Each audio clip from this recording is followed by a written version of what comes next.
Несколько дней назад бывший помощник госсекретаря США Виктория Нуланд опубликовала в журнале Foreign Affairs статью, которая касается непосредственным образом Российской Федерации.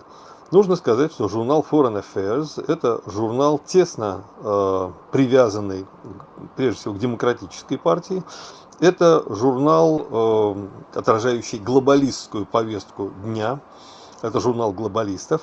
И появление статьи Нуланд очень такой интересный эпизод. Я не буду пересказывать всю статью, отмечу только основные ее моменты. Одна из главных мыслей статьи заключается в том, что не только и не столько Путин должен формировать мировоззрение молодых россиян, но и Соединенные Штаты Америки. Каким образом это делается? Это должно делаться прямым обращением к россиянам, особенно к молодым людям, живущих в больших городах. Делаться это должно, по мнению Нуланд, через социальные сети, то есть так, как это делалось для поджигания арабской весны, с помощью образовательных программ, стажировок молодых россиян в американских университетах и бизнес-структурах. И Нуланд говорит, конечно, сегодня молодежь не восстанет в России против Путина, но нужно время и нужна работа. То есть это, в общем-то, открытым текстом заявлена позиция, что нужно готовить молодежь для восстания против власти. Посетовала Нуланд на то, что в России принят закон об иностранных агентах, который резко сокращает пространство для маневра пропагандистского здесь в России. И призвала она вести информационную войну против России с помощью армии троллей, отрицая при этом причастность к этой армии. В то же время она считает необходимым блокировать попытки России доводить свою информацию до жителей западных стран. Главное, говорит она, комбинировать метод кнута и пряника и усиливать санкции, а сотрудничество с Россией возможно только с позиции силы. Значит, давайте несколько слов о Нуланд, кто она такая. При Обаме она была помощником госсекретаря по делам Европы и Евразии. Ее дед Нудельман приехал в Соединенные Штаты из Бессарабии в самом начале 20 века, и еще ее отец носил фамилию Нудельман, Шепсбер Нудельман, потом он стал Нуландом. Сама Нудельман Нуланд училась в Брауновском университете, и специализация у нее была Россия. Она владеет русским и французским языками. Практику после окончания университета она проходила в качестве пионер-вожатой в лагере «Молодая гвардия» близ Одессы в 1982 году. Затем в 1984 году она 8 месяцев работала переводчиком на советском рыболовецком судне. Потом ее перебросили в Китай в 1985-1986 годах, она там работала. А в 1991-1993 годах работала в посольстве в Москве. Ну, после этого у нее такой путь и представитель США в НАТО. Ну и вот очень активно она засветилась в событиях на Украине. В 2014 году она каждые 3-4 недели приезжала на Украину.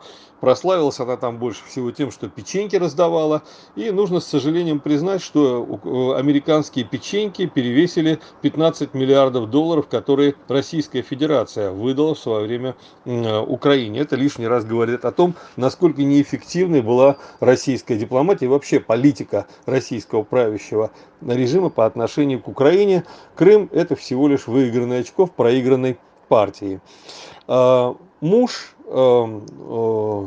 Нуланд, Роберт Каган, известный неоконсерватор, один из авторов проекта «Новый американский век».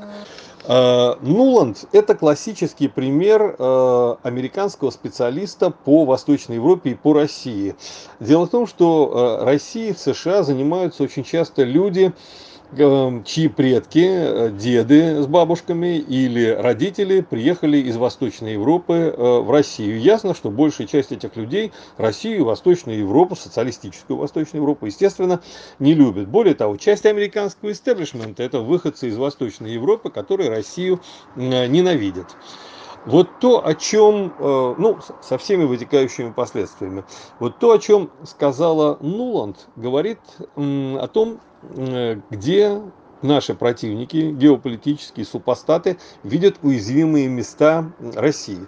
Значит, и где действительно эти уязвимые места? Ну, прежде всего, это наша нынешняя система образования, которая скроена по западным лекалам и сквозь которые к нам приходят западные интересы и западный взгляд на мир, которым начинают смотреть молодежь.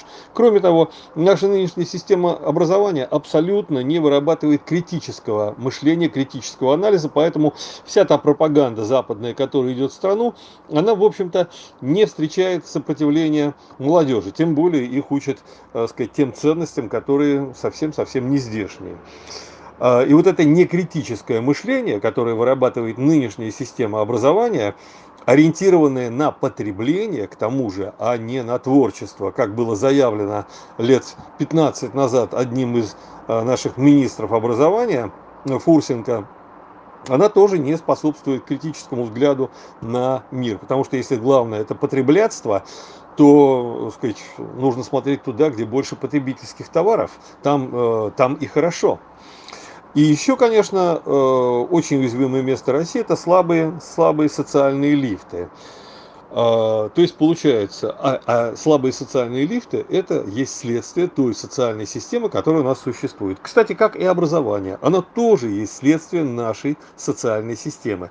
То есть получается, что вся наша социальная система уязвима по отношению к тем мерам, о которых говорит Нуланд. Когда-то Тютчев сказал, что Россия, это было в 30-е, по-моему, годы 19 века, Россия – это такой ахиллес, у которого пятка везде. Не знаю, насколько это соотносилось с Россией времен Николая I, думаю, все-таки Тютчев сгущал краски. Россия при Николае I, особенно в 1830-е годы, была достаточно крутой страной, гегемоном континентальной Европы.